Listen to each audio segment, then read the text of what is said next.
আমরা ওসমানের জন্য আমরা আমরা ফুটবলের বুট অর্থাৎ ফুটবল ক্লিট কিনছি। এখন আমরা মাঠে আসছি। এই যে মাঠে ওসমান এখানে ফুটবল খেলবে, আমি হচ্ছে গোলকিপার, ওসমান কি খেলবে? তুমি কি তুমি তুমি কি মাঝ মিডফিল্ডার হবা নাকি তুমি উইঙ্গার হবা? উইঙ্গার। আচ্ছা, তুমি উইঙ্গার। আচ্ছা, What is winger, Mama? উইঙ্গারে গোল করে, স্ট্রাইকার গোল করে। স্ট্রাইকার হইলেও গোল করতে পারে। সো এই যে বল ধরো, তুমি এখানে গোলকিপার দাও। হ্যাঁ? এখানে একটা গোলকিপার ইয়ে করি মামা, এখানে গোলকিপার।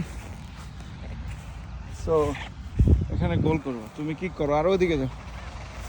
হ্যাঁ, তো কিক, বল কিক করো, ওকে কিক করো। সে খুব এক্সাইটেড, সে আজকে বল খেলবে। নাসুর বন্ধা, খুব ছোটোবেলার কথা মনে পড়ছে। ছোটোবেলা আমাদেরও মন চাইতো এরকম, যদি আমাদের ফুটবলের এক জোড়া বুট থাকতো, আমাদেরও এরকম মামা থাকতো, কেউ যদি আমাদেরকে বুট কিনে দিত,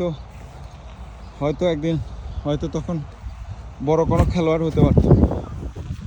সো আফসোস ছিল, আমরা যখন স্কুল টিমে খেলেছি ফুটবল, তখন আমাদের স্কুল টিমে আমাদের স্কুলের বুট ছিল, স্কুলের যে ক্লিটগুলো ছিল, বুটগুলো ছিল, সেগুলো আমার পায়ে লাগতো।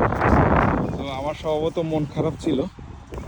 সো আমি ডিফেন্সে বল খেলতাম আর মাঝ মাঠে খেলতাম। বুটের জন্য অনেক দুঃখ লাগতো। সেটা এখন ওসমানকে বুট কিনে দেওয়ার পরে স্মৃতিগুলো মনে পড়লো। So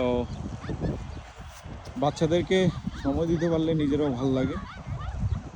so love you Osman, good job, good shoot.